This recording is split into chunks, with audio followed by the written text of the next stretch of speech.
Hello class. English सर्कुलम का हमारा ये सेकंड लेक्चर है।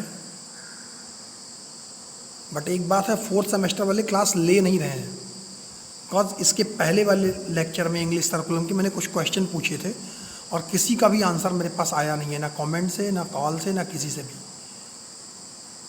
आप लोगों से बेटर रिस्पॉन्स सेकंड सेमेस्टर वालों का चल रहा है और इस टाइम का जो आप लोग यूटिलाइज नहीं कर रहे हो ना, आपको ड्यूरेशन एग्ज़ाम में इतना कम मिलने वाला है कि आपको खुद ही पता चलेगा कि अब पढ़ाई कब करें।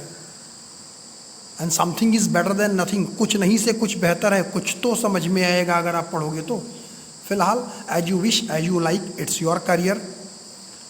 आपको पढ़ना चाहिए, नहीं पढ़ रहे हो वो आपका इशू है।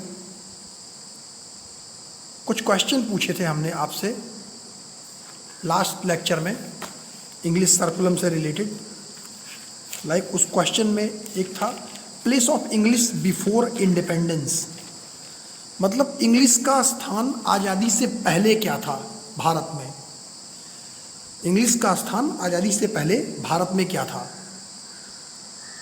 The history of English in India goes back to pre independence days when our country was ruled over by Britishers. At that time, this language enjoyed a royal and important place.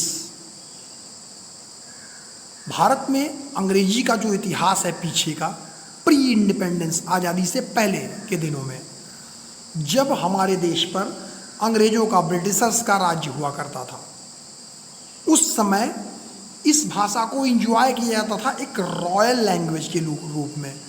और इसका place जो था वो बहुत important था, मतलब इस English का स्थान बहुत इम्पोर्टेंट था। क्यों था? It was the official language of courts and administrations. Court और एडमिनिस्ट्रेशन की ये ऑफिशियल एक आधिकारिक भाषा थी, व्यवस्था की और संचालन की जितनी भी थी, ये एक ऑफिशियल लैंग्वेज हुआ करती थी आज़ादी से पहले। It was the medium of instruction in colleges. जो उस समय कॉलेज, महाविद्यालय, स्कूल्स या जो भी चलते थे शिक्षण संस्थान, उसमें एक माध्यम था ये सूचनाओं के प्रसारण के लिए। इंस्ट्रक्शन को कॉलेज के माध्यम से किसी भी सूचना को इंस्ट्रक्शन के माध्यम से प्रोवाइड करने के लिए इंग्लिश बहुत इंपॉर्टेंट थी उन दिनों। It was the medium of examination. उस टाइम जो एग्ज़ाम होते थे वो इंग्लिश में ही होते थे। It was a compulsory subject.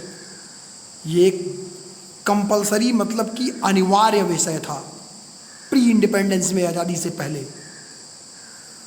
ठीक, आपसे मैंने ये क्वेश्चन पूछा था, किसी का भी आंसर नहीं आया। फिलहाल ये पहला क्वेश्चन था। दूसरा क्वेश्चन था आपका place of English after independence, आज़ादी के बाद अंग्रेजी का स्थान। After independence, drastic changes came regarding the place of English in India, since it was a language of the rulers who had exercised cruelties over Indians. The first reaction was dethrone English from its exhaled position as a consequence.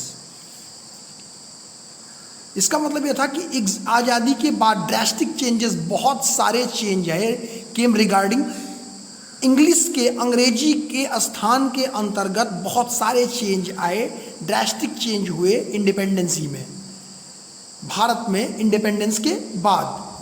Since it was a language of ruler, क्योंकि क्या था कि उस समय ये राज्य करने वालों की एक, जो रूलर्स थे, जो शासक थे, उनकी एक भाषा थी। Who had exercised cruelties over Indians, जो निर्दयता पूर्वक भारतीयों के ऊपर इसको थोपते थे, सीधा सा आप कह सकते हो। द फर्स्ट रिएक्शन वाज डेथोन, सबसे पहला परिणाम, पहली अभिक्रिया क्या हुई? डेथोन का मतलब होता है कि अनरूल्ड, यानी कि राजगद्दी से उतरना। सबसे पहले जब इंग्लिश को, मतलब अंग्रेज लोग जो थे वो डेथ होन हुए, मतलब यहाँ का शासन खत्म हुआ, अपनी राजगद्दी से हटे, तो इसका जो एक्सेल्ड हुआ, एक्सेल्ड मतलब जो वो असर हुआ इसकी पोजीशन में, उसका परिणाम कुछ इस तरीके से है, जो इसको लोगों ने आज़ादी के बाद इसकी अवहेलना की। एक्सहेल्ड मीन्स अवहेलना करना। ओके, तो पहला क्या था? First one is Hindi in Devanagari script was declared the official language of the union by Indian constitution. भारतीय संविधान के द्वारा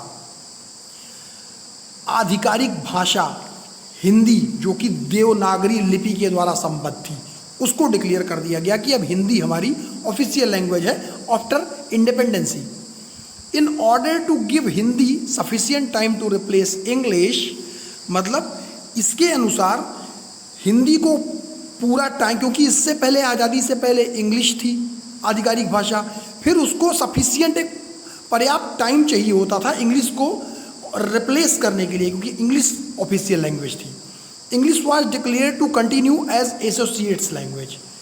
इंग्लिश को सिर्फ एसोसिएट लैंग्वेज के रूप में, एसोसिएट मतलब सिर्फ ऑफिशियल लैंग्वेज के रूप में, ऑफिशियल मतलब कि लिमिटेड यूज के लिए सेकेंड लैंग्वेज यूज। एसोसिएट इसलिए क्योंकि पहले थी वो, तो अचानक से अगर पूरी की पूरी ऑफिशियल लैंग्वेज हिंदी कर दी गई इंग्लिश के अलावा, तो उसके सहायक भाषा के रूप में, एसोसिएट लैंग्वेज के रूप में इंग्लिश को डिक्लेयर करके कंटिन्यू कर दिया गया for a period of 15 years, 15 साल के लिए। दैट इज टिल 1965, जो कि 1965 तक। 1965 कैसे? क्योंकि 1950 में हमारा कॉन्स्टिट्यूशन आया था, 1950 में, तो 50 के बाद ही इस संविधान में ये संशोधन किया गया 1950 में कि 15 साल के लिए इंग्लिश एसोसिएट लैंग्वेज रहेगी और ऑफिशियल लैंग्वेज जो रहेगी वो इंग्लिश रहेगी, सॉरी हिंदी रहेगी। क्लियर? सेकेंड वन क्या था? English did not remain the medium of instruction. अब इंग्लिश का जो मीडियम ऑफ इंस्ट्रक्शन मतलब सूचना देने के संबंध में जो भी कार्य इंग्लिश का था वो अब नहीं रह गया, वो अब नहीं बचा। ये दूसरा कारण था जो उसका परिणाम निकला। Third one is regional languages became the medium of examination. Regional language मतलब अदर जो भी स्टेट्स हैं, जो भी रीजन हुआ करते थे, वो हो गए एग्जामिनेशन के साधन। अलग अलग रीजन की उनको लैंग्वेजेस को ये मान्यता दे दी गई कॉन्स्टिट्यूशन में। फिर फोर्थ क्या हुआ? इंग्लिश चीज to be compulsory subject. That means चीज है, दैट इज नॉट चीज, CHEASED। चीज मतलब होता है चिढ़ाना एक तरीके से। ये अब एकदम कंपल्सरी सब्जेक्ट नहीं रह गया है। चीज मतलब एक कंपल्सरी सब्जेक्ट मानना नहीं, बहुत नीचे लोअर कैटेगरी में आ गई है। ठीक है, चीज किया गया। उसके बाद मतलब इसको चीज करने का मतलब होता है इसको बहुत नीचा दिखाना किसी को। Then fifth one is the state government started using regional language in administration. अब स्टेट लैंग्वेज जैसे बताया मैंने कि रीजन थे, तो जो रीजनल लैंग्वेज, जो एरिया वाइज जो लैंग्वेज थे, रीजनल लैंग्वेज का मतलब होता है language which is spoken by majority of people in state. जैसे कि एक किसी प्रदेश में जो भाषा सबसे ज़्यादा बोली जाए वो रीजनल लैंग्वेज कहलाती है। तो हर स्टेट में सारे गवर्नमेंट ने एडमिनिस्ट्रेशन के लिए जो भी व्यवस्था थी उसके लिए रीजनल लैंग्वेज को स्टार्ट कर दिया गवर्नमेंट ने। It is obvious that English did not have the same place after independence which it had India's before independence, that it had